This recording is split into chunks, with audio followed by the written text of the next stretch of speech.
welcome to the Comic Conspiracy. We hope episode 523 again. My name is Ryan Higgins. This is the week of Sunday, November 14th when we're recording. Who else is here with me? Well, geez, I was going to set it up for the and Kevin, but it doesn't even work. It doesn't work when it's just you. That's all right. That's all right. Well, no, the and Kevin works when it's only two people. Kevin's here. Sorry if you hear my dog crying in the back. We have an old dog who is having some health issues, and she's been crying a little bit. So if you hear her in the background, we're not abusing our dog. We lavish nothing but love and praise on this dog 24/7. But it's a little tough for her at night. So it'll be her. The sound you hear, listeners, is her reaction to some of Ryan's terrible takes. Oh, I'm used to that. I'm used to that all the time. So yeah. So last week we were about a half an hour into recording when all the internet in Northern California, or in the Bay Area, went away. Like, I don't know, people outside the Bay Area, if you guys heard about this, but we started having like disconnecting issues, and Kevin disconnected and then came back in, and then like I couldn't hear Brock or something, and then all of a sudden it's just like everything dropped. Every website went offline. Cell phones went down. Like, I had a friend text me later. He goes, dude, my cell phone was like out for like 2 hours. I'm like, I don't know if we know what happened. It was more than just like Comcast is down. Like, something happened. So we were like, oh, okay, well, I guess we'll record next week. So here we're recording right now. I should say, before we get into, two things. First of all, end of this episode, you will hear about the first 25 minutes of what we recorded last week, which is just about Kevin's entire review of Eternals and our entire conversation. Non-spoiler. Yeah. For the most part, no spoilers. Myself and Brock hadn't seen it. I still haven't seen it. And so Kevin, we just started off with it because there wasn't going to be like a super breakdown or a big review or anything like that. So we basically got through that. We were starting to kind of talk the greater MCU when everything crapped out. So I'm just going to dump at the end of this episode, after we do the outro, I'm just going to dump the first 20 minutes or 25 minutes or however much made it to the end. So it's going to be there unedited. It's just how it was recorded. So that's just going to be there at the end of the episode. And just to warn everybody, it was supposed to just be a brief kind of overview, because it's no fun monologuing when nobody else has seen the movie. But it kind of turned into a longer, just bigger conversation where I tried to keep it away, no spoilers that weren't in the trailer. So if you're like me and you haven't seen Eternals and you're on total lockdown and don't want to hear anything, I would stop when you hear the outro to this current thing we're talking, this episode now. Yeah. I think there was we talk around one of the post-credit things that was like wildly spoiled publicly weeks prior to release. So, but we don't talk about it specifically. We just sort of talk around it a little bit. But yeah, so that's about it. I thought, maybe we'll end up getting a chance to record her in the middle of the week. But something else happened that was very, very surprising. And that was out of nowhere, I got contacted by a gentleman asking if we were interested in hosting an event next week at the store at Comics Conspiracy. And that is Lou Ferrigno, the actor who played among many other roles, the Incredible Hulk in the 70s Incredible Hulk TV show. So suddenly my week changed quite a bit because I had to start dealing with this. So if you are in the Bay Area next Saturday, so last week was next Saturday. So this upcoming Saturday, November 20th, Lou Ferrigno will be at Comics Conspiracy, 12 to 4 p.m. I've had a tremendous amount of people interested in say they're coming and requests, and I think it's going to be a pretty good turnout. You never quite know especially with like the older actors and celebrities, like, oh yeah, people obviously know them and like them, but like, are people coming out? We've got quite a few calls and questions and people asking and people kind of prepping for it. So I think we're going to have a really good turnout. 12 to 4, we're doing it all outside, so masks shouldn't be a problem or anything like that. We got a tent that's going to be out there. Should be a ton of fun. He's supposed to be, a bit of a blast. So I think it's going to be a fun event. For people not in the area, or if you can't make it, we talked with his people. So he's going to have some 8x10s, obviously, that he sells and signs. We are selling them on our website. We don't have the pictures of what they're going to be because he has a ton of them. So if you want a signed 8x10 by Lou Ferrigno, we'll hold it for you at the store or actually ship it to you. It's $45. If you just go on the store website, there's a link on there, or just look up Lou Ferrigno on comicsconspiracy.biz, and you'll get the link to the to get the link to the 8x10. And yeah, I mean, we'll just hold it for you, or if you're out of the area, you want it shipped. I don't know, personalize. I don't know if he's personalizing everything or not. Some of this, fortunately, some of the pricing is a little bit to be announced, but Ryan, will he have any photo? I'm sure he'll have a million of the Hulk. Yeah. Will he have any photos from his one episode of Night Court? I mean, I don't. Maybe, who knows, right? Who knows? That was my buddy Seth. He was like, yeah, I think I want to get him to sign something, but not Hulk, like something else he's done. And I'm like, yeah, I'm sure he would appreciate that too. So yeah, super out of nowhere. He's got to be doing something in the area, I assume, just because I figure people are like, oh, I'm here for a thing. Why don't I also do an event or do a signing, do a store signing or something? So I'm not sure what else he's doing here, but he's got to be at the store. So very, very random and out of nowhere, but very cool. So yeah, there we go. That's the stuff to start with. I feel like I had something else to say.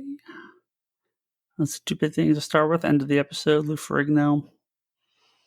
All right. Are we missing anything? I don't think that's it. I think that's it. Well, we got some comic book news. It's like we have like industry news to discuss real quick. And then we are going to talk about the Disney Plus day announcements and everything. So a bunch of MCU stuff to come here in a minute. But this, again, was important last week. It might be even more important this week of a story to talk about. But Diamond Comics, formerly the major and kind of only comic distributor around until DC and Marvel left, they so not this week, this previous week, but the week prior, they got hit with a ransomware attack where their entire system was taken offline, and they are slowly in the process of getting everything back up and running. Ransomware attacks are usually people come in and hackers come in and shut down your site and database and your all your computer centers, anything attached to whatever they're able to get into. They steal your data and then they ransom it back to you. Sometimes people pay just to get it back and get everything back up and running. It doesn't seem like Diamond did. I don't think, because things are still not 100% up. They said they're working with local law enforcement and I believe the FBI, trying to get info on this, try to get everything back on. So clearly not a great time for Diamond, who is kind of, the 1-2 punch with Marvel and DC leaving and now this. So yeah, not a great couple of yeah. I mean, obviously, really bad. And, Diamond is still a good partner to the industry and provides basically every other comic, right, to the comic stores other than Marvel and DC. So this is not like a small problem. This is still a major problem. If you're a East Coast comic store, your shipment was probably affected last week. I know a lot of stores. The West Coast stores get sent out first, so we get our stuff. It takes longer to get here because it all ships from Diamond, which is on the East Coast. So our stuff was already en route. when this happened. The East Coast stores, they were not.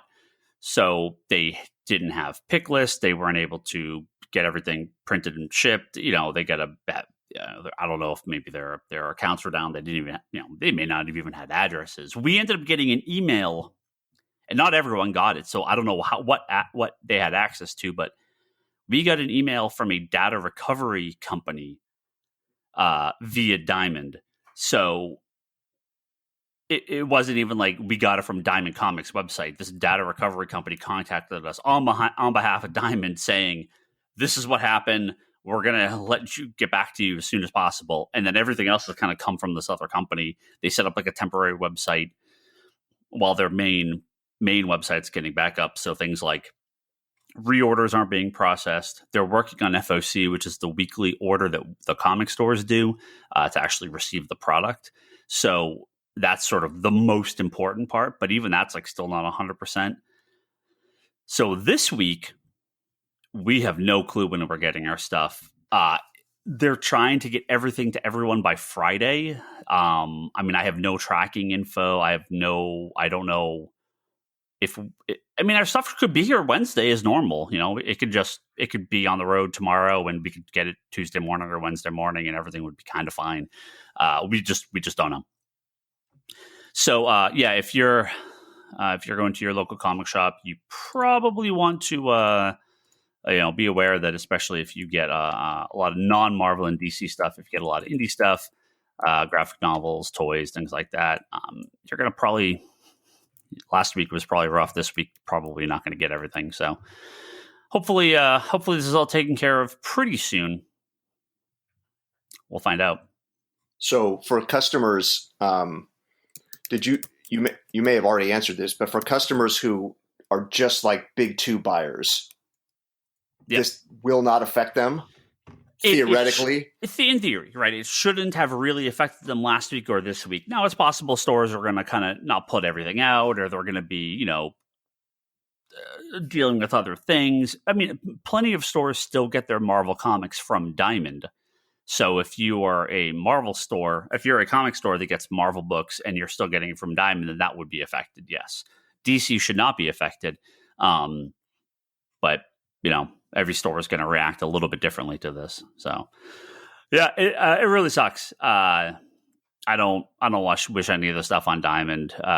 They've clearly it's a rough enough situation. And so this didn't even just take down Diamond, right? This took down every related site. This was like a Steve Geppi attack. So this took down, he's the owner of Diamond Comics. So this took down Alliance, which provides all the which is a massive provider of gaming stuff. And so they haven't shipped out like Pokemon and Magic and a bunch of big things. They just can't do it, right? A lot of the Diamonds, a lot of the Alliance stuff went down. Previews World, which is the site that does all the the public facing previews for customers. A bunch of other I'm trying to think what else. A bunch of other related sites. Hawks World, is that what it's called? It's their auction site. Whatever. They have some other like card site, or I can't remember what the other thing is. So it's super weird. I'm not sure what the other ones were, but yeah, really bad news. Really sucks. Hopefully it gets us all figured out. I don't know if this is going to be this week, next week. I just don't know. We'll find out soon. We are going to move over to one more thing, Kevin. I think you may have some info on this. I don't know if you've talked with anyone about the Image Comics union that they are trying to form, and there's been quite a bit of frustration on the side of employees and pro union members. This is the first like real public, I believe the first. Hello, dog. What are you barking for?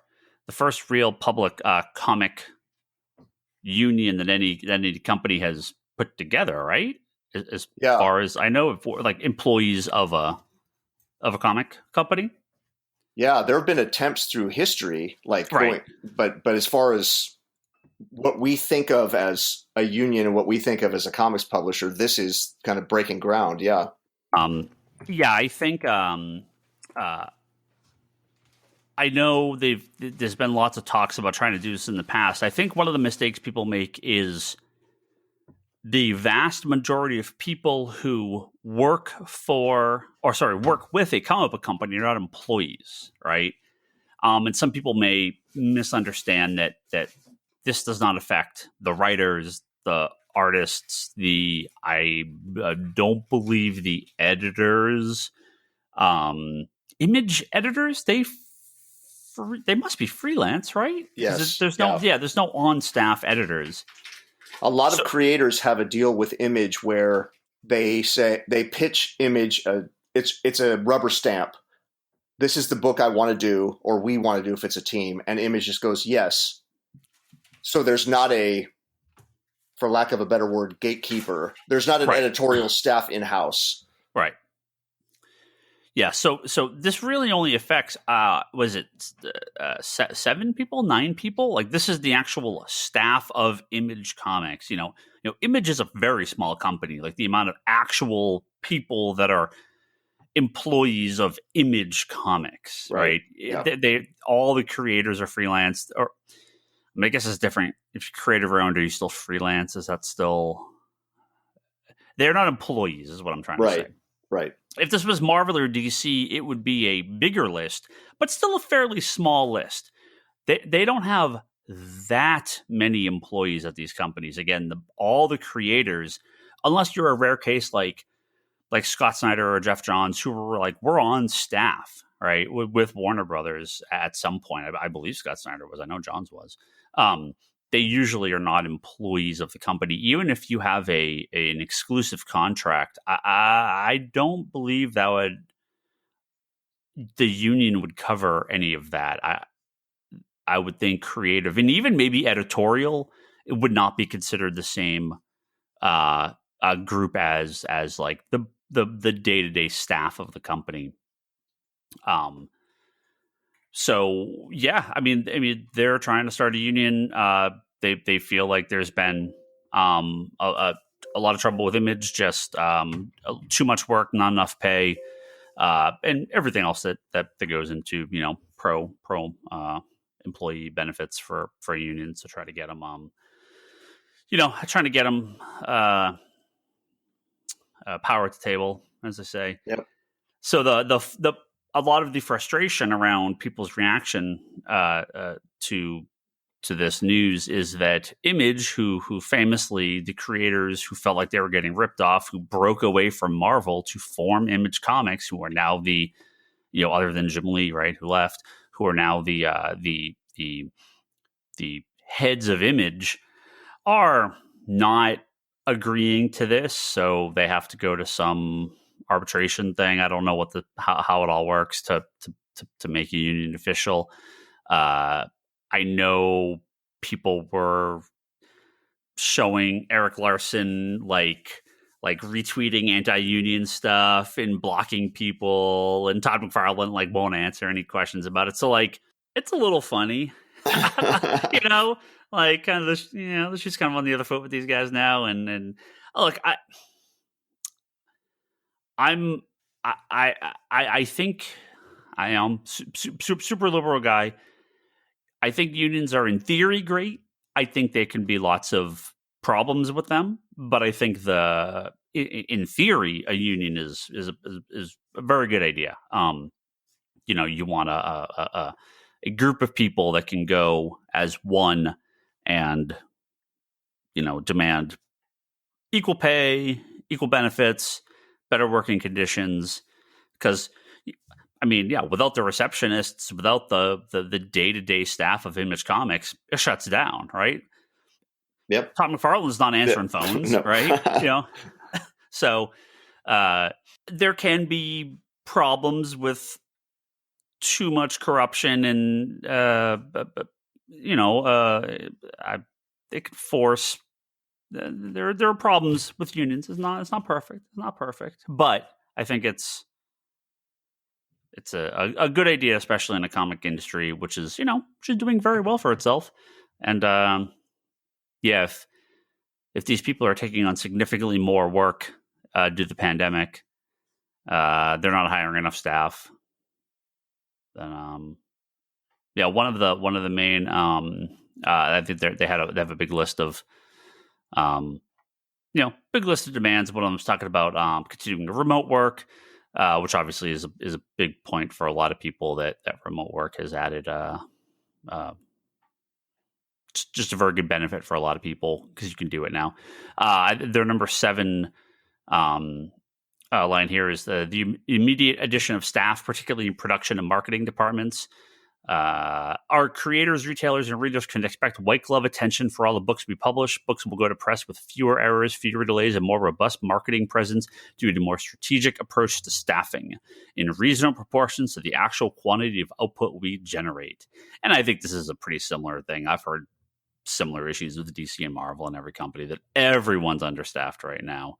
I would hope that would get fixed in the not too distant future, pandemic or not, but you can only lean on people so hard before they start to break, and you're going to get lots of mistakes and errors, and you're going to have things get delayed, and people are rushing around last minute trying to get stuff finished, and that's never any good. So if you can, it's worth, especially a company like Image, where it's,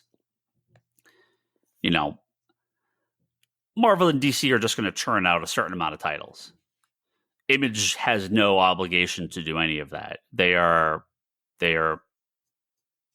just prestige releases. They can do whatever they want. It is very unlikely you're going to see Image just start to just put out just garbage and garbage and garbage. Image does, for better or worse, they really do filter out. They only what do they even publish? 1% of what they get offered, probably. Like, it can't be much, right? Right. Yeah. Sure, everyone's got to contact Image and pitch them their projects. So. If I think guys like Kirkman and McFarlane and these guys should be able to pony up for a few extra employees to take care of the dirty work. Yeah, well, and Image, as you were saying, Image is kind of a unique model among all publishers, as far as like essentially being a creator-owned publishing house. Right. Like, that's why Image's books are cheaper, by and large. Yeah, you don't have the physical right, and so it's presence that the other and so you're running like a skeleton crew because it's all outsourced to freelance, from editorial to lettering to everything. And so the unionizing, I think what sometimes turns where unions kind of fall apart from the inside, and having been in a couple of them in my life, is that you start to have situations where, like, let's just say you and I, the best deal for me might not be the best deal for you. And so then you get this kind of infighting of, well, I don't want to sign that because that's going to benefit Ryan and it's going to fuck me over on such an element, whatever it happens to be. Right. Well, I think when you look at Hollywood, right, I mean, it's not just like one giant union. Every group has its own union. Right. And I don't know that there's really in a place like Image, if you have like what was it, like, what did I say, like 7 or 8 employees or 8 or 9 employees or something like that, you can't have 4 unions, right? No, it's going to be, and I'm going to assume because it's such a small group that they have aired out the issues amongst themselves before making this move. Yeah. Whereas something, and I mean, like a sports union, a profession, don't even talk. That's ridiculous. It's not a union if everybody has an individual agent. That's not a union. That's a group of people playing the same game. Right. But like marketing and production are very different departments, but I'm sure they only have a couple people, right? Right. So it makes sense in this situation for them to all go in together. As I'm sure whatever their standard raises is probably minimal. Things like increasing staff among every department, not just this one over this one. I'm sure, just staff up in general. Yeah. Well, one of their other ones too is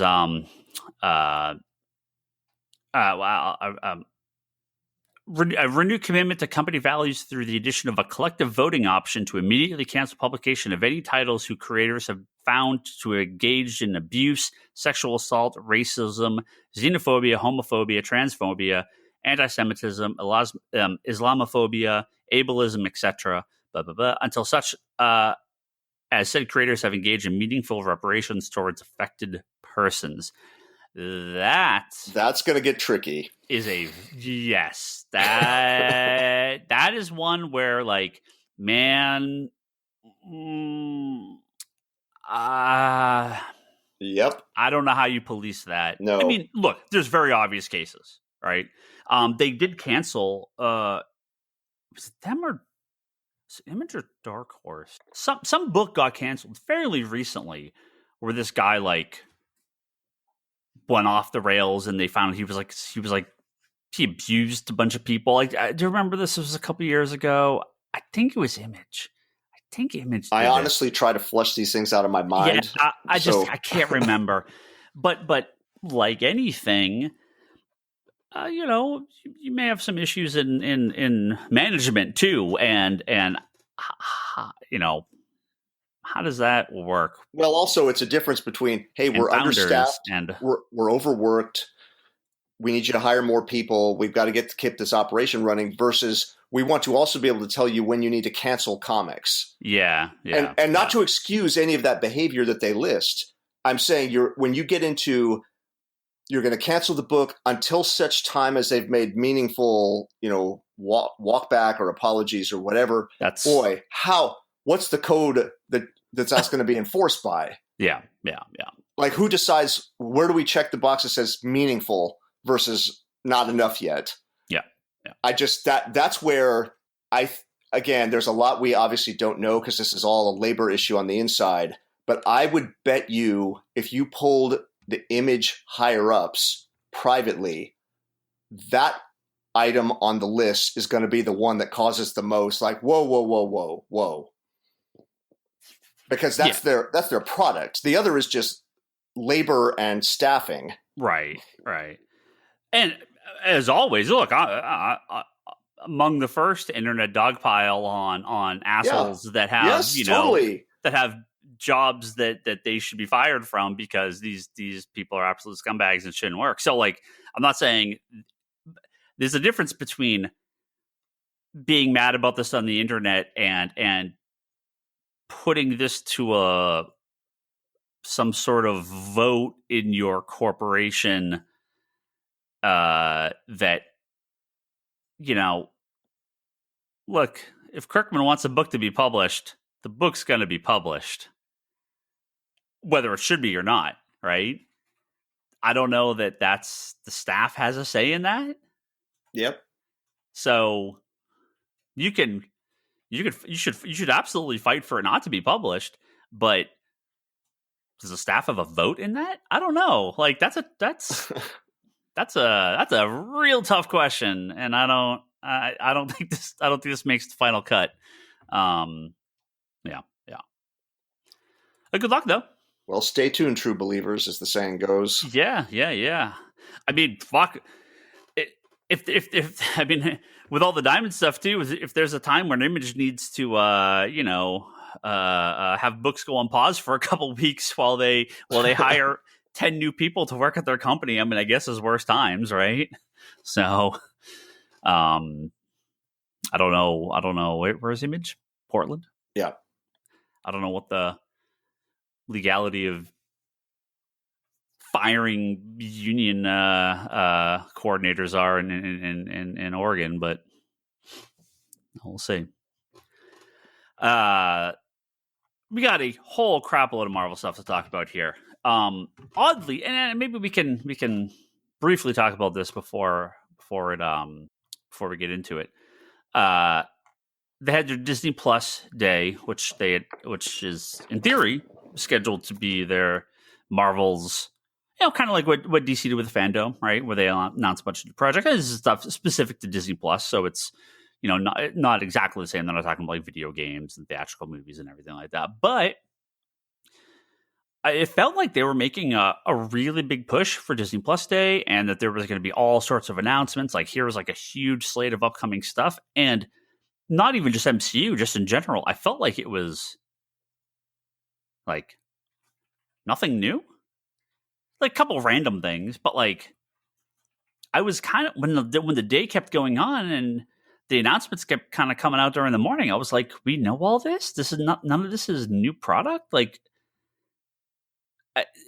did you follow along when it was happening, or No, I wait till all the news is collated at the end. yeah, it's cool to see a couple teasers, but even that, Yeah. like when the thing was going on, I'm like, okay, well, She-Hulk, yep, we know that was a show, but there's nothing. There's no video. There's no teaser. There's no trailer. There's nothing. It's just, and She-Hulk's happening. They like buried the teasers at release. They're everywhere now. But at the time when this was happening, they released a 15-minute like Marvel video on Disney Plus that wasn't even on the front page. There was like no link to it. People just like discovered it. And the teasers for the new stuff, or for the stuff they announced, was like shoved into the last like 2 minutes of it. It's a very strange. I was expecting like immediate videos on every Twitter post, just here's the teaser. Moon Knight teaser, Miss Marvel teaser, right? And it wasn't. It was a little weird. I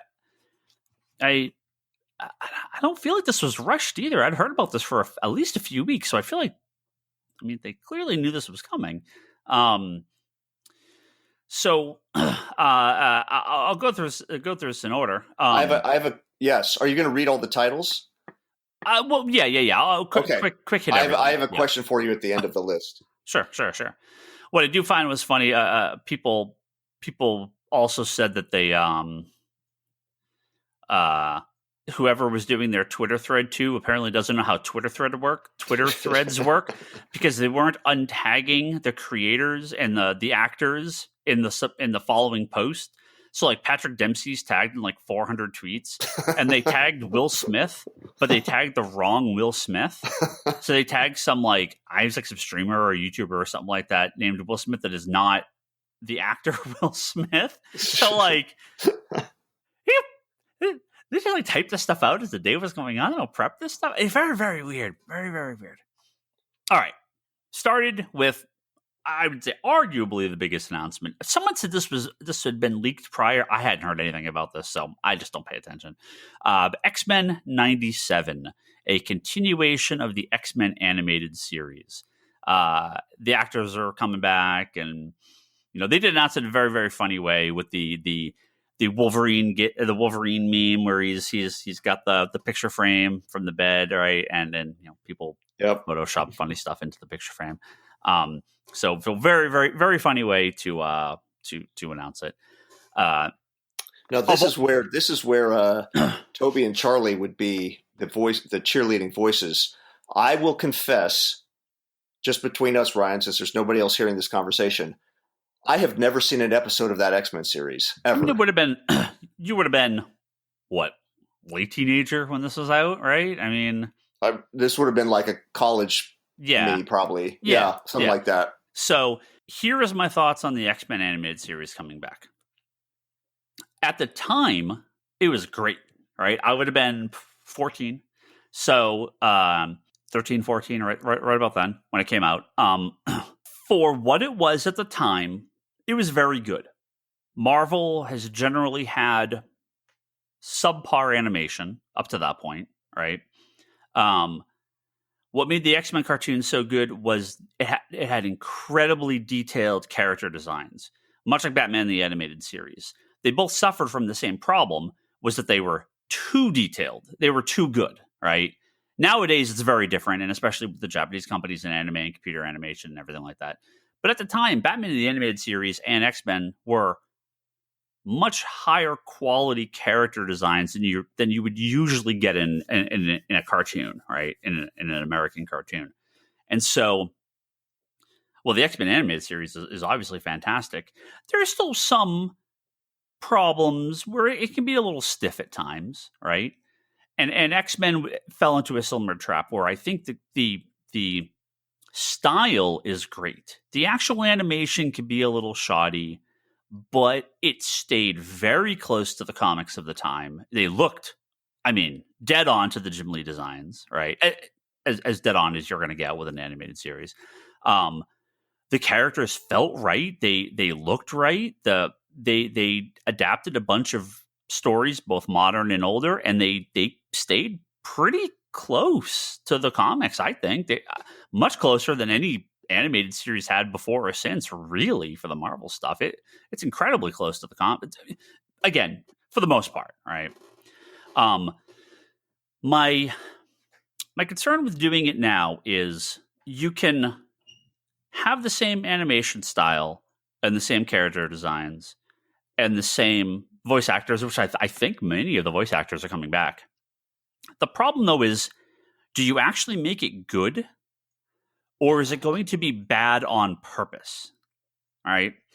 Because I don't think it definitely wasn't bad on purpose when the show came out. It has its problems, but that's just because of the limitations at the time and the budget. So if they make it now and it's like tongue in cheek, like we're going to make this cheesy on purpose, that is going to be a fucking disaster, because you can't mimic that, right? You can't mimic the limitation of a time period. Does that make sense? Yep. If it's the same continuity, the same actors, the same animation style, the same look, but animated to today's quality, but it looks the same, but just it's we're going to actually make this look good and ramp it up, then I'm all down. But if it's like cheesy and bad on purpose, man, I don't want. Just make a new show. Right? Just make something good make something good. It's weird to bring this back if the idea is to make it bad. So that's my X-Men. That's my X-Men take. I will definitely watch it, but yeah, I can't. It's again, like I said, that's why I kind of prefaced with that. I can't really comment. I'm not in the cheering section for this.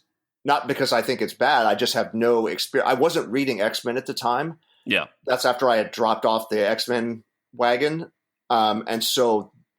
There wasn't I watched every episode of Batman animated, Superman animated, but just with X-Men, it was a case of I'd kind of moved on. Like it was like a relationship that I'd gotten out of. Yeah. And so there just wasn't the appeal for me to track down that cartoon. And then years went by and it just never happened. Yeah. Spider-Man is similar. It's fun, but it's much worse. Like just animation style, animation quality. It's not good. I enjoyed it at the time. I could probably enjoy it today still, but it's much worse. X-Men is. I think it's worth checking out. I think you could. I think you could get. I think if you watch the first season, you'd enjoy it. It goes on. It gets kind of all over the place as it goes. But I think there's enough stuff in that first season that is. I think it's okay, and it's all on Disney Plus now, right? I think it stands up. I would watch it. All right. Yeah. But it's not Batman the Animated Series, right? It's not Superman. It is what it is. It's obviously a bit of a lower quality, but it's the best of. It's probably still the best. It's probably still the best Marvel animated series to date.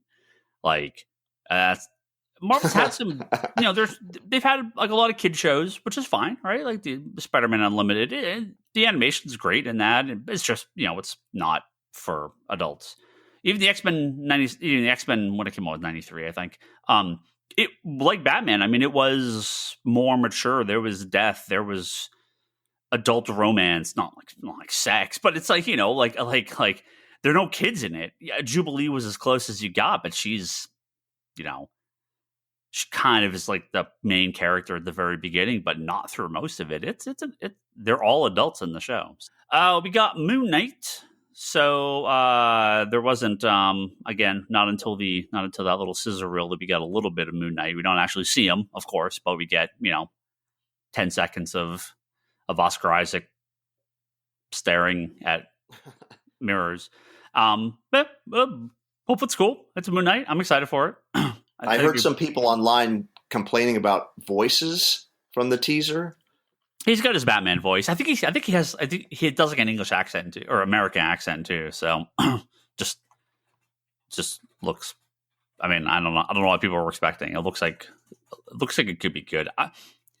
If there's a show that should be on Hulu and a rated R, man, Moon Knight. We'll see. Yeah. So that's next year. She-Hulk had quite a bit of stuff in that little scissor reel, and although we don't see her face, there is a great shot of kind of like, up her body in the green, her She-Hulk, actually, not Jennifer Walters, but you actually do see a good portion of her. She's like working out or something. And it looks good. I have no idea. I mean, I gotta assume it's all CG, but they're not making her look weird. She looks, at least neck down, looks like She-Hulk, right? They could have done some weird stuff with She-Hulk, but it looks funny. There's kind of some humor in the trailer, which again, She-Hulk lends itself to very well, obviously with the John Byrne series. So She-Hulk, much like Moon Knight, I'm really looking forward to, because these are really fresh concepts that they can do whatever they want with, right? They're not beholden to the movies, except for the Hulk connection.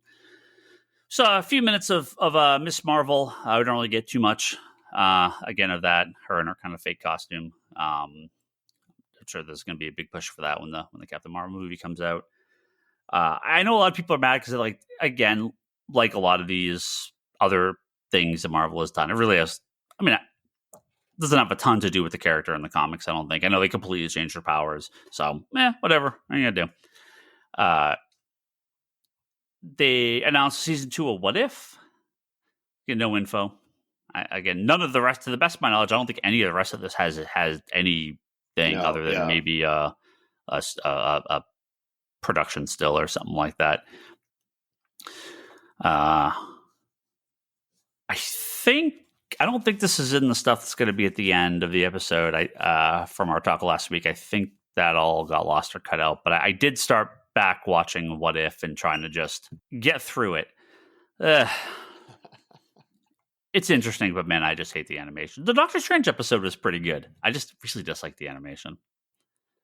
That was the Dark Doctor Strange, that one? Yeah. Okay, yeah. I saw that one. Yeah. Again, I think there were some rumors out there that the show is happening. We don't know anything about it. Echo, who is a Daredevil character, she was introduced in Daredevil originally, who's going to also be in the Hawkeye TV show, is going to get her own TV show. So I got nothing else to say about that. We don't know anything. There's going to be a new animated SpiderMan series called Freshman Year, which is going to be a home era, early home era Spider-Man cartoon. So I think they showed like a couple character designs. I think they showed a couple character designs, but I didn't see anything past that. So. But so I was wondering, and I didn't watch any of the teasers, so I don't know if they showed this or not, but I was wondering, maybe that's the Spider-Man that I've been wanting, like the small scale kind of like just little Spider-Man adventures. But I'm wondering, if it's set in Marvel continuity, then wouldn't he, in that animated show, have that dumb-looking Spider-Man suit from before he met Tony Stark? That home-stitched one. And I say dumb. I think it's cool, but I mean, it's meant to be dumb-looking. Right. It says, a journey unlike any we've seen, with a style that celebrates the character's early comic book roots. So... Oh. But if it was animated Ditko style, that would be amazing. But he's got that homemade suit for a scene. Did he have 5 years of adventures in that scene? Yeah, right. That the show's going to deal with.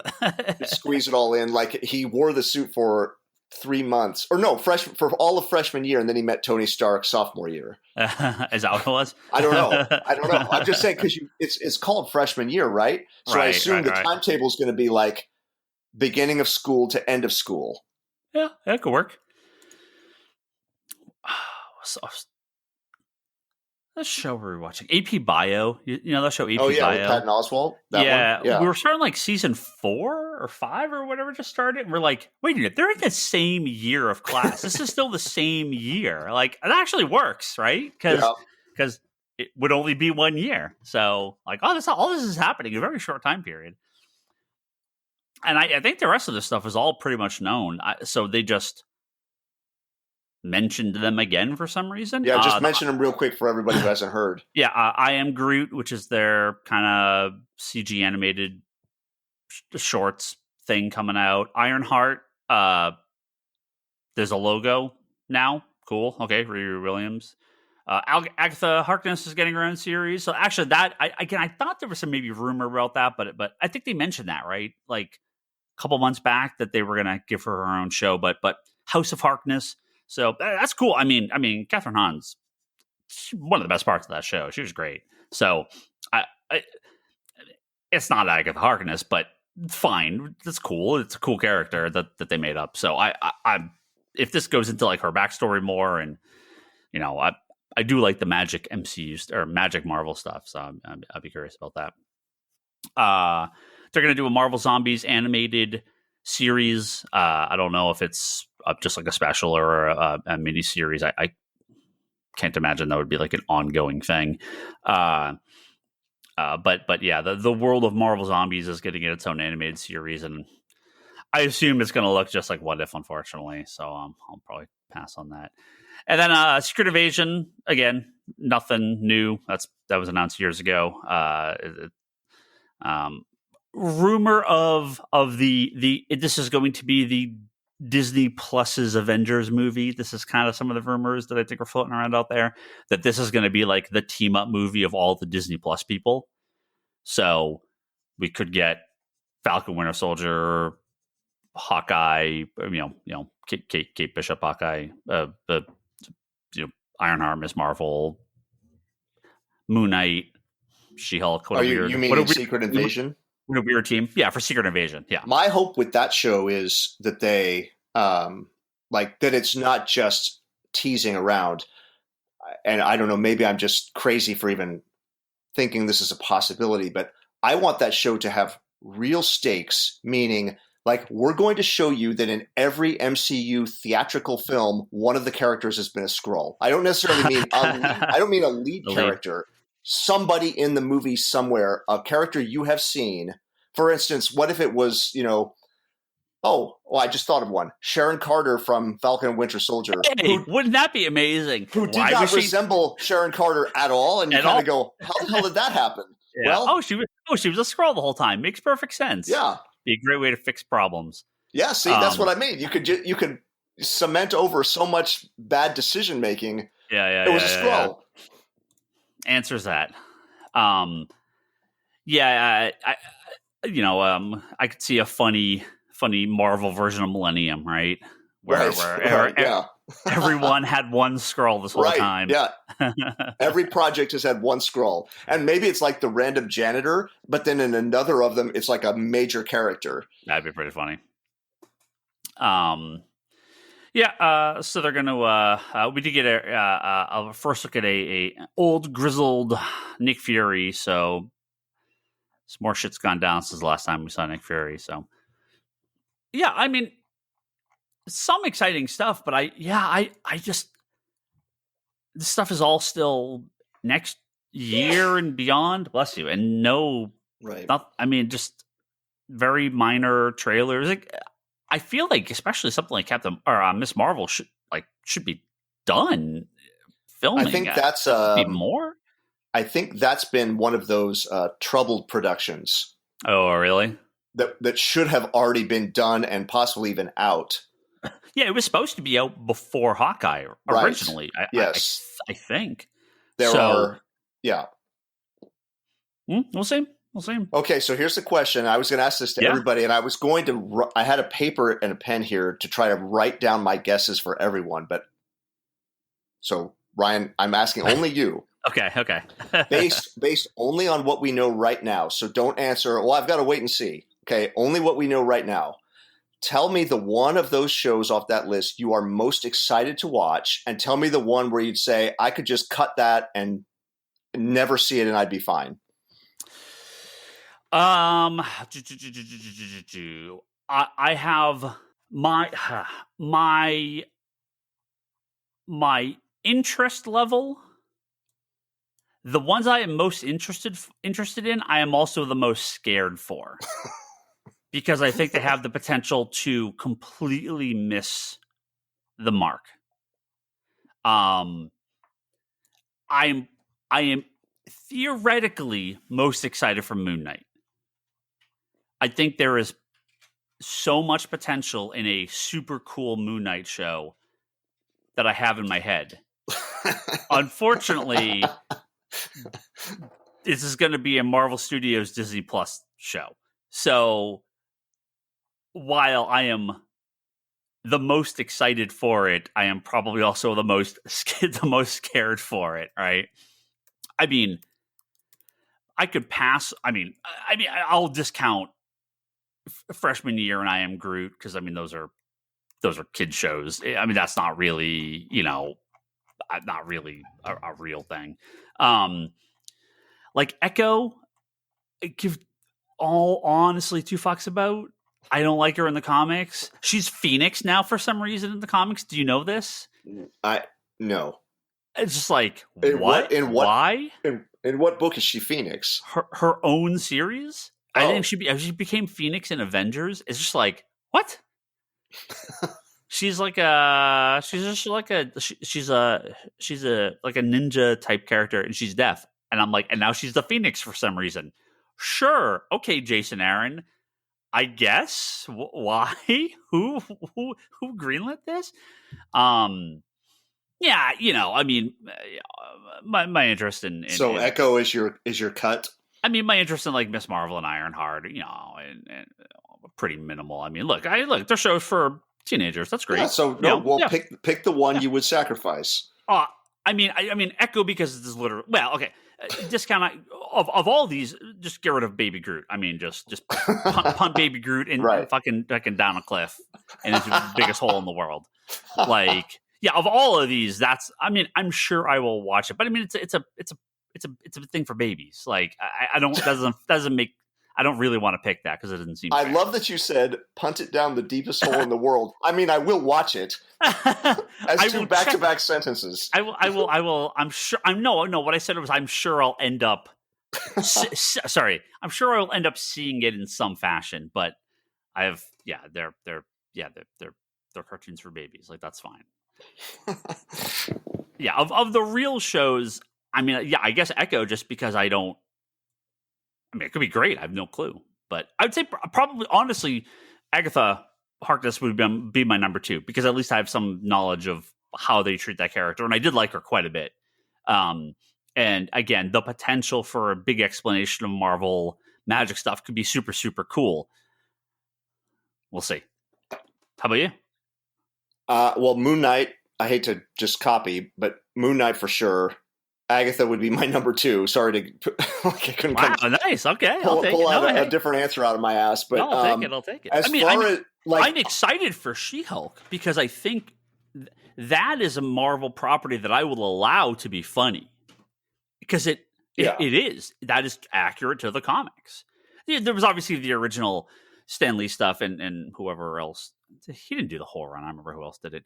But, that's not how modern audiences tend to look at She-Hulk. The Byrne series completely revamped how character has gone going forward. And you could have serious stories. They've tried to do some recently with her that are like more serious, but it's like, no, it doesn't work, dude. Like She-Hulk is a very good character when they play her funny. But it can still have good action.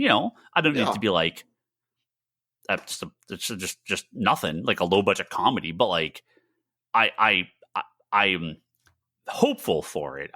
There's potential there to have a good concept because of the comic origins, right? But yeah, I mean, if the Secret Invasion show is the version that I have written in my head, that would move up the list. If it's just some bullshit spinning around in place, like nothing really happens.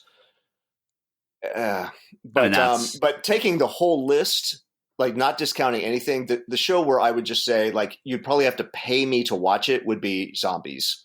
oh, Like I can't. especially if it's that animated Yeah, style too. like Yeah, that episode of What If broke me on it was just watching. I've it was never gone just back to What If since that.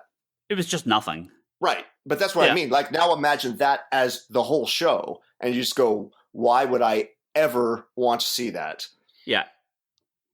Again, Ryan has an R-rated theatrical Marvel Zombies movie in his head that would be incredible. Like it's a fun concept as like a one-off. Yes, Like sure. an ongoing Marvel Zombies thing is like no, that's boring. Like the comics, right?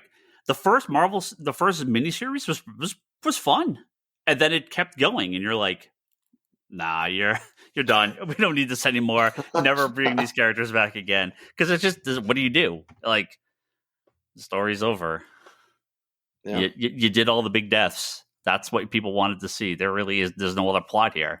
So before we get out of here and give you guys the last week's Eternals, that's the name of the movie. Yeah, Eternals review. I was talking to Leanne today. She was like, "I didn't even know the movie came out." I'm like, "Yeah, you're not the only one." Two real quick things to talk about. Not much to say about these, but I think worth bringing up. One of the things that actually happened on Disney Plus Day, which I really like that they're doing this. I hope this becomes a standard now. Is that all the the more recent movies that have IMAX expanded versions are now being shown in that format on Disney Plus. So 13 of the movies have the when available in the movie, or if it's entirely shot in IMAX, the entire movie will be in the 1:90:1 IMAX aspect ratio. So if you've seen like Dark Knight, it'll pop back and forth between the standard theatrical ratio and the IMAX ratio if you watch it on like the Blu-ray or 4K version, because they have the IMAX scenes in there. So this is not something that they usually do for the streaming movies, as far as I've seen. But if they're doing that I would hope that would be standard going forward.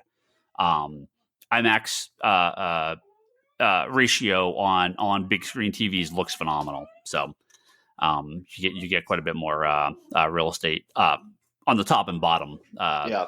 They are shot that way. It's not like they're cropped in and expanded up. That's actually how they were shot. So it is the best way to see that. And finally, if there is a more random announcement that I have ever heard in my entire life, it is Taika Waititi is going to be doing a big screen adaptation of Jodorowsky and Moebius's The Incal. What? What? Okay. I haven't looked at this. I don't know anything else about this. Is it animated? Is it live action? I have no clue what they're doing.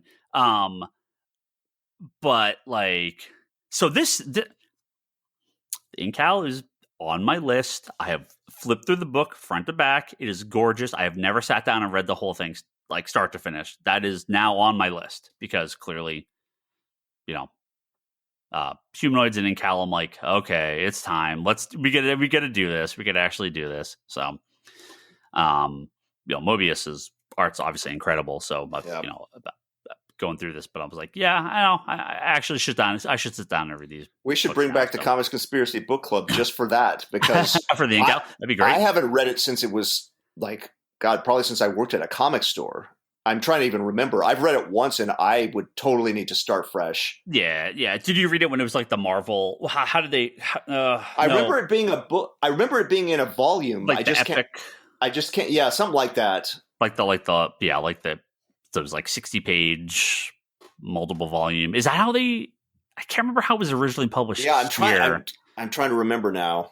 Yeah, but I mean, let's just put the caveat that Taika Waititi has been attached to many different projects that never came to be. like his Akira adaptation. Oh yeah. So I hope it happens, because it'd be something.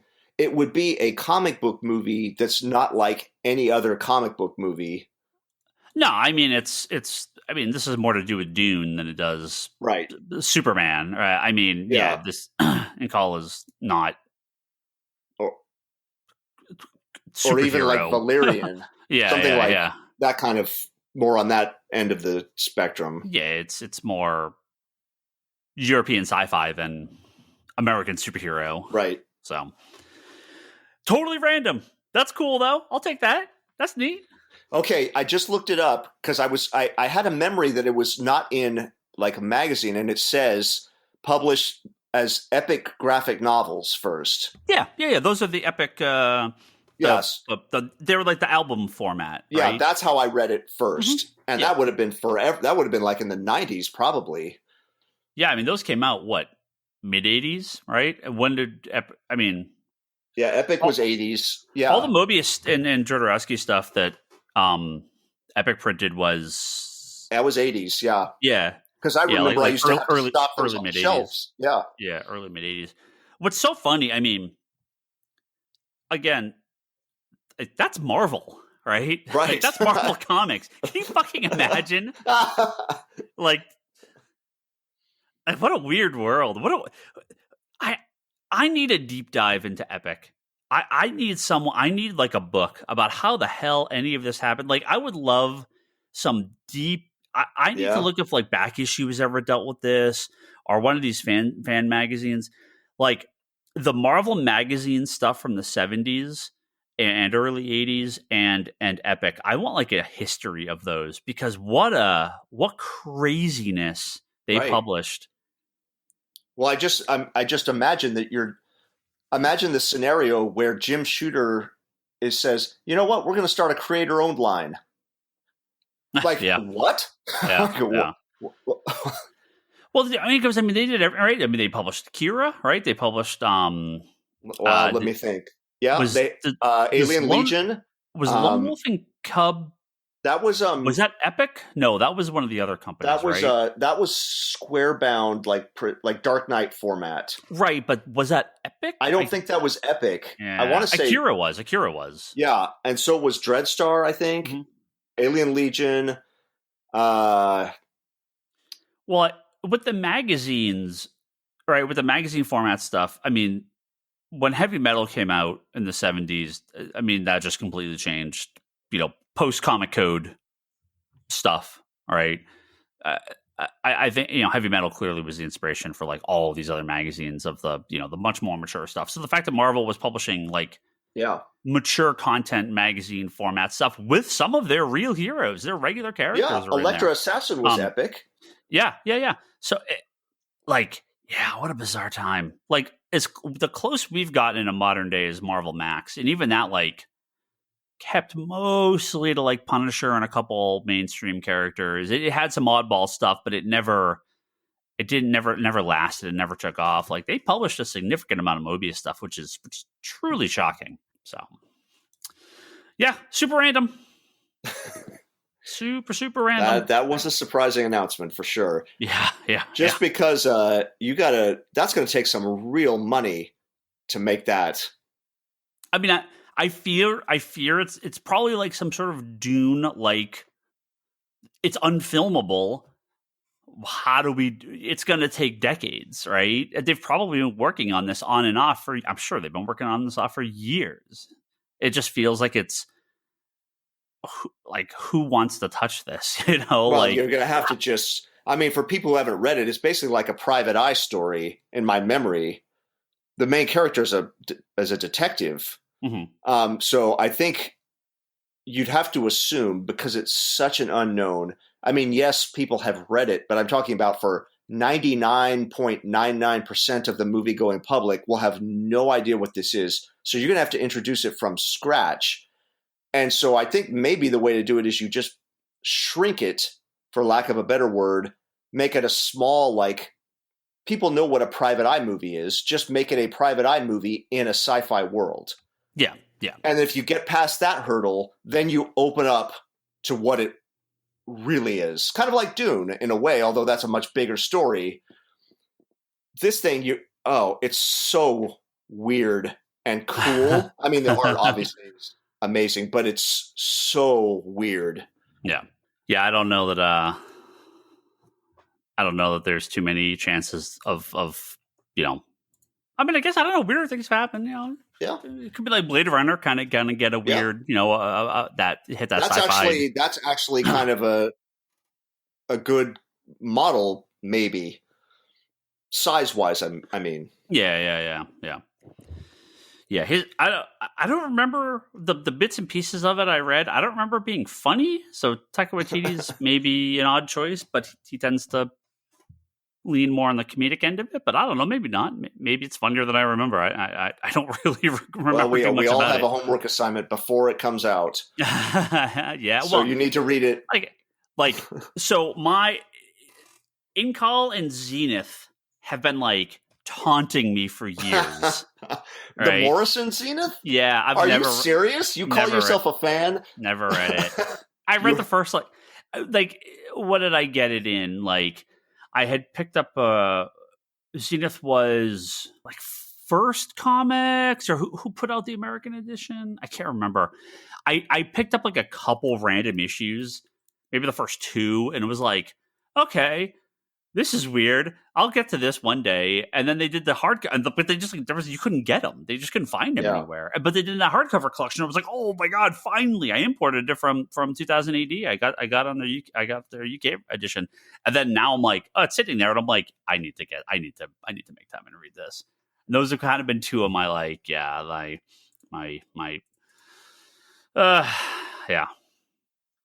things sitting there where I need to actually read my copies. I'll get to it. You're officially on the record now. I will. If this, I'm going to read it before it comes out. If this really becomes a movie, I will read it. That will at least give me a date. Yeah, right. A couple years. 2025. Yeah. God, gorgeous book. Man, Mobius is incredible. So there you go. That's some stuff. Hey, keep listening for the next 20 minutes or so, because we're going to have some more stuff here with our Kevin. With our roundtable discussion of Eternals. We're going to go back in time and somehow still give you the same conversation or the same episode number we just finished up with.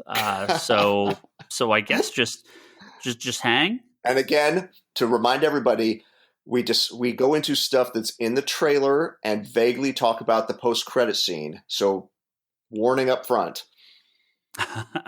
No, I'm just saying, because I would want to hear that warning and bail. Of course. Well, that's it. Thank you, everyone, for listening. Continue listening, and I will see you in a minute.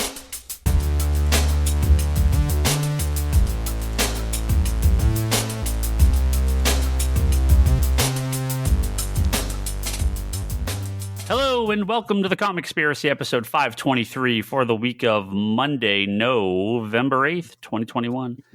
My name's Ryan Higgins, who's here with me this week. Brock Sager. And Kevin. Hello, Kevin. Hello, Brock. No Charlie. Hello. No Charlie. No Toby. That's all right. Toby hasn't been on in how long? Yeah, I don't know. But you can still say no Toby, right? Just got to figure out a schedule. Yeah. Kevin's going to be checking out here early. So we're gonna jump right into what normally would be the end of the podcast, but that's okay because it's not going to be any spoilers or anything. Kevin was the one brave soul,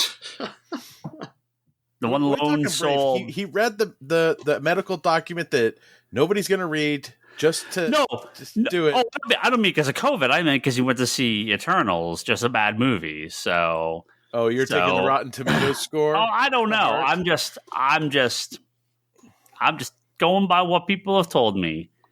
Myself and Brock have not seen Eternals. I'll see it when it's on Disney Plus. Kevin did go to the theater. Shang-Chi this week. Yeah, it comes on Friday, right? Yeah, Yeah. We'll have a little post. We'll have a little follow up conversation. We'll have the Disney Plus Shang-Chi update. But we're gonna start with Eternals. No spoilers. Gosh, don't you miss the days? I miss the days of like having a table full of people who everybody had seen it. When's the last time that happened? Black Widow? Yeah, I think Black Widow was our last. Because you guys paid to watch it at home. Yeah. Wonder Woman and Black Widow, right? Were the last two. We also did the Justice League Snyder Cut. Right. Yeah. So we've been doing it. I'm sure we'll get back to it soon. I'm not sure. We never even talked about Venom. I don't know about Morbius. We'll see. I'm sure there's SpiderMan. Yeah, I'm sure by Batman we'll be back to normal. I'm sure Toby will have figured out a schedule. We'll see. Maybe by Batman we'll be. My kids back. Apparently can get vaccinated now, so now I just need to set up the time to start that process. Yeah. Well, Kevin, we do want to know your non-spoiler thoughts about Eternals. Give us Kevin hot take. A condensed version of what a 2.5 hour long episode would be. I will say, for anybody who's listening and wants to skip ahead, I can do this in 3 minutes. I won't give any spoilers that aren't also in the trailer.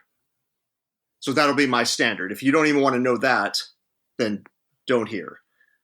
But here's what I'll say.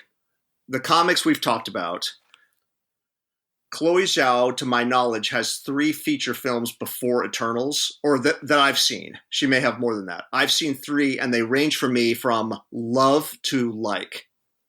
Her 3 before this. The streak is over. Gosh, I really hate to... Man. You can do it, just... Kevin. Okay, you look. Can do okay, it. okay. Hold on. I have heard from customers and people that I know. most have been and a couple have been no, that's like one of the worst worst MCU movies. Okay, well, okay. Let me come at it at a different angle. So maybe we're going to stretch this to 5 minutes instead of 3. Sorry, listeners. If you think of the great stories from Greek mythology, the stories that people remember and that still get revisited throughout millennia, really, it's not Zeus and the other gods bickering on Mount Olympus. It's the mortal encounter with the divine. So like Jason and the Argonauts, Theseus and the Minotaur, Perseus and Medusa, things like that. The Jack Kirby comics, and say what you want about the quality of them. I know Craig Anderson has his thoughts, but say what you will about the quality. It's about Earth people encountering these essentially divine beings and having a freak out about, oh my God, this world is so bigger and crazier than anything we could have ever dreamed. The problem with this movie is it's just Zeus and the gods on Mount Olympus, essentially, for most of it. And they're just not that interesting as characters. You have a team of 10. Think about that, you guys. Think of how many are on the Guardians of the Galaxy or the Snyder Justice League or the Joss Whedon Avengers. What, 5? Maybe 6? I don't want to keep beating the drum of this should have been a TV show, but if you have a cast of 10 who you want to give like depth and backstory and all this to, it has to be a TV show. Like imagine Game of Thrones as a 2.5-hour feature film. And you'd get an idea. This thing is, they have 5 writers credited on the screen at the start, and it feels like something written by 5 different people that were just kind of stapled together and said, all right, we're good, let's shoot it. The tone is all over the place. The CGI varies from decent to how did that get on the screen. The deviants in the comics, for those who have read it or haven't read it, the deviants are like the dark reflection of the Eternals. They're the one. If the Eternals are Apollo, the god who lives in the sun, the deviants are like Pluto, the underground, the schemers, the devious ones, the ugly reflection of the beautiful gods. But in this movie, they're just monsters. They're right? monsters. Yeah, if you've seen A Quiet Place, that's in the trailer. Yeah, that's what I'm saying. If you've seen A Quiet Place, it's like that. So every fight scene is superheroes fighting and punching essentially giant dogs. And that's maybe cool. You go, oh, that sounds cool. Sure. Maybe like the first 2 times, but by the 10th time, it's not so cool anymore. And man, it's not like I have some loyalty to this team. And it's not like I went in like, oh, they better honor Kirby. They better honor Gaiman. They better honor fill in the blank, whoever else has worked on it. But it's just, God, I really hate being negative. I'd love to come on and every movie we see and every TV show just go, man, that was an A+. And then the next one you go, that was an A++. And you just keep going up from there. This just wasn't that good. It's not terrible. I think, and this is kind of what I'll close on. And this is also in the trailer. The Eternals' mission is they're put on Earth to kind of stand back in the shadows and guide humanity kind of softly and subtly and step in to take out the deviants whenever the deviants arise. So the problem with that as a structure for your story is that your team of heroes are reactive characters. We're going to stand around and do nothing until a monster shows up. We'll defeat the monster and then go back to doing nothing. And when you have 10 characters in that structure, there's just not enough quote unquote happening at any given time to have kind of narrative propulsion. It's just a lot of, here's a scene in the current day. Now we're going to flash back to the year, 2000 BC. Now we're back to the present day. Now we're in 500 BC. Now we're back to the present.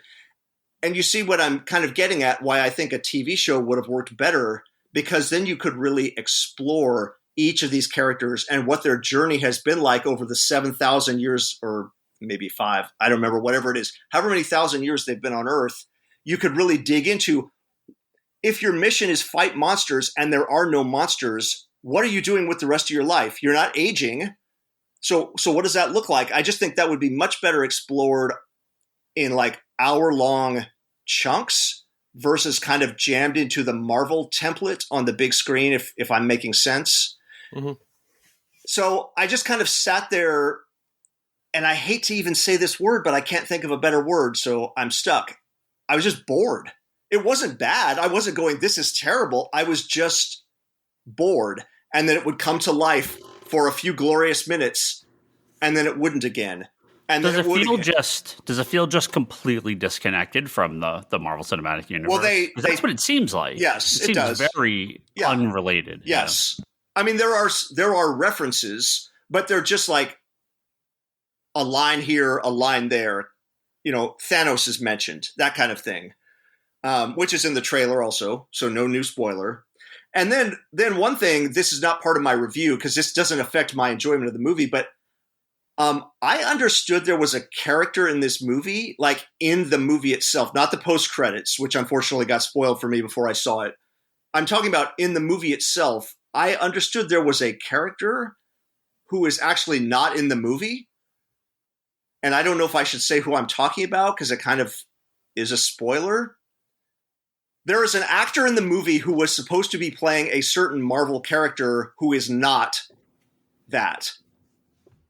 So here, I'll talk around it like this, Ryan. Oh. Imagine a Justice Society movie where I say actor X is playing the Spectre. Yeah. And you go, oh, cool. And you go watch the movie, and that actor is in the movie playing Detective Jim Corrigan, who is alive for the entire... Do you mean Dane Whitman? Yes. Yeah. But this is a common complaint that I've seen. But that's just who it is. Right. I mean, it's like if Clark Kent was in a movie for 2 hours, right, and only Clark Kent, would you walk out and go, man, that guy was a great Superman? Yeah. Right. Now, I've heard similar complaints. Yes. Okay, well, then if the word is in this movie. No, he's not. He's literally not in the movie. Yeah. So, anyway. He's a Black Knight in a sense, but that's a different franchise. Okay, so without giving any spoilers, that's about all I can say. I think I can kind of grade it the same way I would grade The Last Jedi, to go back to a topic we're not going to wade into. Other than just to say, at The Last Jedi, one of my comments was that I kind of experienced every letter grade on the scale at some point during the runtime, which is kind of the case here.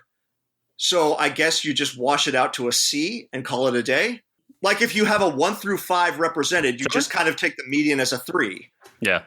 So that's kind of how I was telling Charlie and Toby, I'm glad I saw it theatrically on a big screen in a way because the CG doesn't really hold up in some parts. So you guys may be better off on Disney Plus. I mean, there's some rough shit in this technically. And it's like Marvel circa 2002 in some of the parts. I kind of just wonder, the movie and overall, if they're like, man, this is just not going to be a franchise. This is not going to be a thing we'll ever come back to. Just COVID screwed us. Just put it out. Like cut bait and just move on to fish in another ocean. Yeah. So that's unfortunately, I know a C is about the least exciting review anybody can give to anything, because it's not like I could be outraged like with Wonder Woman, which I thought was truly awful. This is just kind of flops there, and you just kind of watch it die in front of you, and then there's a flat line and you walk out of the theater. So that's about all I can say. I know some people on the Facebook group were much more positive on it, and if you loved it, great. I can't compare it to the comics because it's the characters have the same names, but it's not the comics. It's our newest Eternal story. Well, this has been a problem I've had with all the more recent Marvel movies, that they really have nothing to do with the character, and they have nothing to do with the story from the comics. They're the names, and that's it.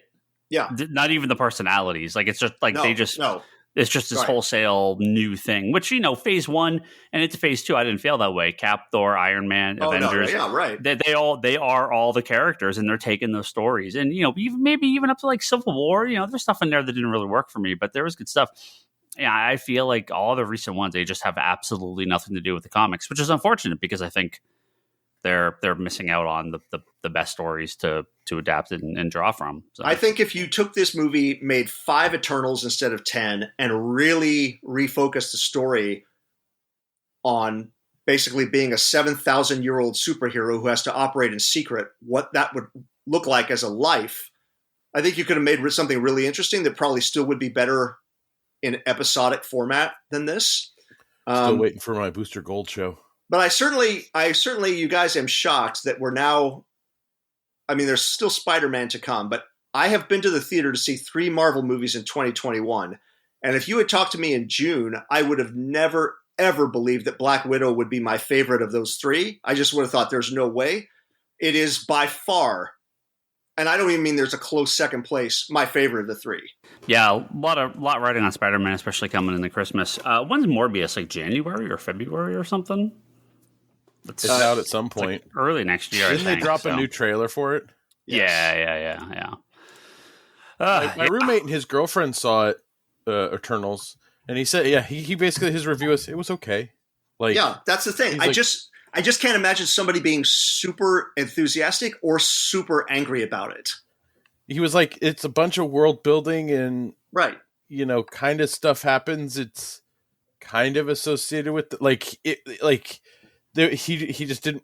I mean, he talked about like even the end credits. He's like, yeah, they were in credits. Nothing I'm woohooing about. Well, the end credits, and I'm not going to spoil it for those because I'm sorry that it got spoiled for me. So I'm not going to mention anything other than if you're a civilian, or even if you're just an MCU fan but you don't really know the comics, those end credits you're going to be like, what the F? Do I even care about any of this shit? I know, I'm serious. And I'm not, I care because I know what those characters are. But if you don't have comics knowledge going back to the Bronze Age. But I think that's a lot of the end credits, like when Quicksilver and Scarlet would show up, you're like, all right, this is meaningless to me. When Thanos shows up, you're like, this is meaningless to me. But sometimes it's those end credits have some of the characters who you know in them. Mm-hmm. Sometimes. Yeah, they normally do like a combo thing, right? Like they'll do the mystery one and they'll do the other one. Yeah, this is not a combo. This is 2 of the. Anyway, I mean, I know the end credit stuff, and I don't know that I've ever seen end credits spoiled this far in advance, like weeks ahead of time. I know. Yeah, it's weird, and you are not going to see Spider-Man without having every minute of that movie spoiled for you. It's going to be impossible. Oh, I got a spoiler today on the internet. Apparently, Tobey Maguire's in it. Oh, okay. No, there's so many bad leaks and everything like that, and so many fakes. And when comics news sites say, "Here's what you need to know about character X," and you'd be like, "Why are they talking about character X? That person's not in comics right now." And then you go, of course. Yeah. But how to talk around the post-credit scene Again, I haven't seen it, but I mean, I know who's in it. How to talk around this without spoilers? We could just bail and go on to the next topic. Well, I will say this one part, and then you can tell me if you agree. Okay. I kind of thought they were going to move on to something else. Does that make sense? I thought that story was done, and they're like, "Oh no, we're still going to. This is still a thing." Right. And then at the very end, and that I'm concerned about what that means for the next 5 years of big bads in the MCU. At the very end of the movie, here's a spoiler, and this is not a scene. This is text on a screen. So if you're that worried about spoilers, it says Eternals will return. ... And my attitude was, who cares? Like, look, my problem is there's no urgency. There's no sense of like, gosh, I can't wait to see what these characters do next. Mm-hmm. There's just nothing. Well, so I worked on Sunday, and I had a discussion with a customer about he asked if I'd seen Eternals, and we were talking about Eternal, like me not seeing it yet, and Shang-Chi and Black Widow and stuff. And he's like, "Well, are you excited for Spider-Man?" And I'm like, I mean, not really. I mean, I'm excited for Spider-Man in the sense that I enjoyed the first two films, but as in I'm excited because of it, like an MCU buildup of films. Like I have no excitement going into Spider-Man from Black Widow or Shang-Chi or Eternal. Like there's nothing. No, like and there's not. And remember, this is it. Spider-Man's done. This is the end of it, and this is the end of the connection to the MCU. And it's the end of the team-up movies. Well, it's the end of Spider-Man. So yeah, spoiler. I mean, 3 movies, contract's over. They're done. That's just how this works these days. So I've liked the Spider-Man movies, but they're not my favorite in the MCU. I'm of all of the movies the most excited for Spider-Man, but I'm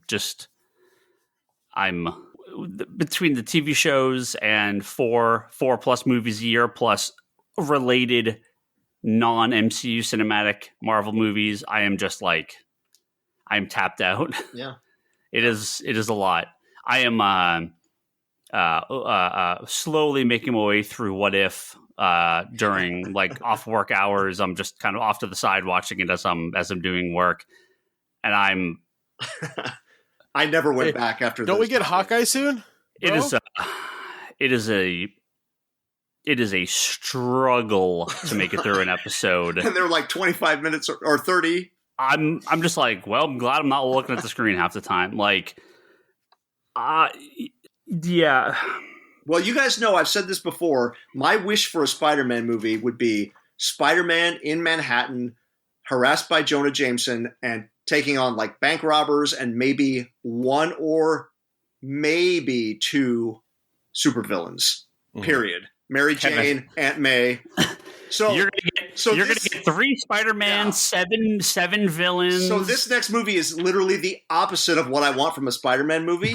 So Brock, so you're gonna love it. Well, maybe I will. Maybe I'll walk because I love Spider-Verse. Yeah. I'm just saying, like, he's been so turned into Iron Man Jr. in the MCU that I just wanted to see like classic Spider-Man. Yeah. No, that's what I said. I mean, they're not Spider-Man Spider-Man movies. He's a sidekick in his own movies. It's just not. I call them the Marvel team-up movies. Which is fine. Yeah. Which is fine. Right, because the first one was Iron Man. The second one was like Nick Fury. And the third one's now going to be Doctor Strange. So it's like, it's just the Marvel team-up movie.